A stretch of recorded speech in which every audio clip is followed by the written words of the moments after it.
Good practice out there today. The rest of the game plan installed, with the exception of a couple minor situations. And then tomorrow we'll have a good run through, and then we'll get on the plane and get out to Seattle. Questions? You're where you want to be, I guess, the Wednesday of game week. Yeah, I feel good about where we are. I felt good about the energy the last 2 days. I thought the execution was good. We're a little ahead because you have a couple extra days for the first game. So now we'll just clean up the finer details, continue to detail the plays and the defenses, and I feel good about where we are. Kyle, where have you seen this team benefit the most from the extra prep time? Probably the younger players. I think the advancement of the younger players, guys like Dre Boggs, Josh Hicks, Robert Martin, I think that helps. The extra meeting time. Even a guy who's not a freshman but a younger player like Matt Flanagan, being able to have the extra time with Coach Campion this summer. I think all those things are really valuable.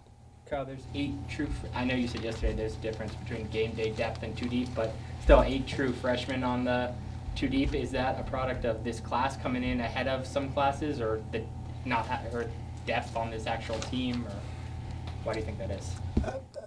Depth, I think you got to look at position by position. Offensive line, we knew we needed to build depth coming into the spring and training camp. So you see some younger guys in the depth there, even though, like as I said, the game day depth will be a little bit different. And there's no doubt that it's partially a product of what we're able to do in the summertime. It's very hard for a young player to get ready. It's a little bit less hard. It's still hard, a little bit less hard than it used to be. How about Tyler Kroft, Kyle? I mean, obviously last year at this time, unknown commodity, but I know Ron Prince emphasized the tight end. Do you expect Ralph to do the same, and do you expect Tyler to handle more attention from defenses? I think there is a perception that, that Ron emphasized the tight end, but I think when you have Brandon Coleman and Leonte Carew, on the outside, you're going to get some one-on-one matchups, and because Tyler maybe wasn't as well known, he took advantage of them, and now he'll be a little bit more well known. So it'll be interesting to see what the defenses do. We still got Leonte out there on one side. We'll have a combination of guys out there on the other side. And between Paul James and Desmond Peoples, we'll have a talented running back in there. So it'll be interesting to see how the different teams address Tyler. But when he's got one-on-one coverage, he's a very tough matchup. How important is a pass rush going to be to disrupt what they try to do offensively? I think it's important if you could take if you're able. It's important on the downs where they hold the ball. They run a very high percentage of their passing game where they are not going to hold the ball. And then what becomes important is not so much the pass rush, but those guys retracing in their lanes. If it's a screen, getting back into the rush lanes to be a factor on the plays down the field. So when they do hold the ball, there's no doubt it's a factor. But there's a certain percentage of plays they run every game where the pass rush is not going to be a factor because they get rid of it too quickly. I don't know his number off the top of my head, but Gabe Marks, he was their top receiver last year. I understand he's working with the scout team for them because of an injury. Do you prep for a specific player? Do you expect him to play? Do you know much coming? They have 5 receivers who all had over 400 yards receiving last year, returning. So I think you have to defend them as a system. They've got talented players all over the field, and you really have to defend the way they run their offense. It's not, you don't defend it the same way you defend option, but it is similar in this sense that they force you to defend the entire width of the field every play. Gary was talking about how Ralph's kind of giving the quarterbacks a little bit more responsibility at the line. Just from your perspective, what have you seen, how they handled that, and what's the benefits of that?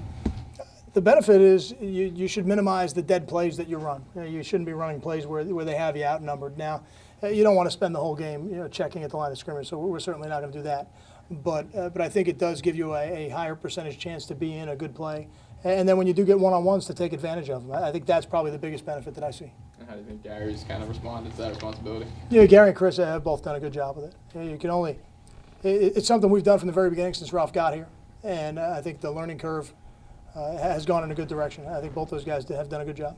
What have you seen from Dow Stevens since, this summer, and how do you feel about him, going into the season? Daryl's a guy who really worked himself from the kind of the outer edge of the 2 deep into the 2 deep, and Daryl's a guy who's going to play for us and playing with great effort, doing a good job within our scheme, and a player who's very much improved from last year. I'm excited about what Daryl can do.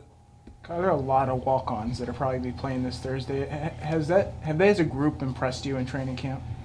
I think in this day and age with only 85 scholarships, I know it sounds crazy to say only 85, but the walk-ons become very important in your program, and our history of them is pretty good. Guys like Gary Brackett, Sean O'Hara, and now more recently, guys like Howard Barbieri, guy like Michael Burton, Paul James, and now Matt Flanagan, Charles Scarf, some of the tight ends that are in there, Brian Leone before his injury, and he'll be back hopefully soon enough. But those guys are important to the program.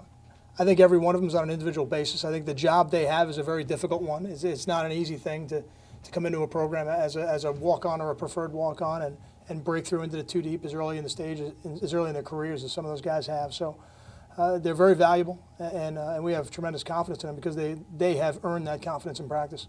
Got time for two more. What would it mean to get a win against a Pac-12 conference? I know Rutgers hasn't had a short history of it, but does it mean anything? What would it mean to get its first win against the Pac-12? That means that you're 1-0, and that's the goal every week. It's an excellent opponent. It'll be an excellent venue. Winning major college football games is hard, and winning them on the road is even harder. So it's a tremendous challenge we have going out west to do this, but we're excited about it. And everybody who gets on that plane tomorrow is going to be thinking in their mind that when we return, we're going to be 1-0. And then we get ready for the next game. I don't know that we look at it any different than that. We'll look back on the season at the end and decide how we feel about it. But this week, the most important thing is the opportunity to be 1-0. A lot of guys are going to make their debuts on Thursday night. As a coach, do you do anything differently with a guy who's going to be making his debut? Do you pull him aside, say anything, or just let him go out No, there? you just let him go out there and play. The players that'll debut have earned the right to debut. They've earned that right in practice. I remember somebody asked me last year if I would put a freshman back to catch punts in his first game on national TV. I said, absolutely. If it's Janarian Grant, I will. And he had earned that right, and he did a good job. But I think all those freshmen that are going to play for the first time, they've earned the right to play for the first time. It's not intramurals. They've earned the right to play for the first time, and I'm excited for them. Thanks, John. Thank you.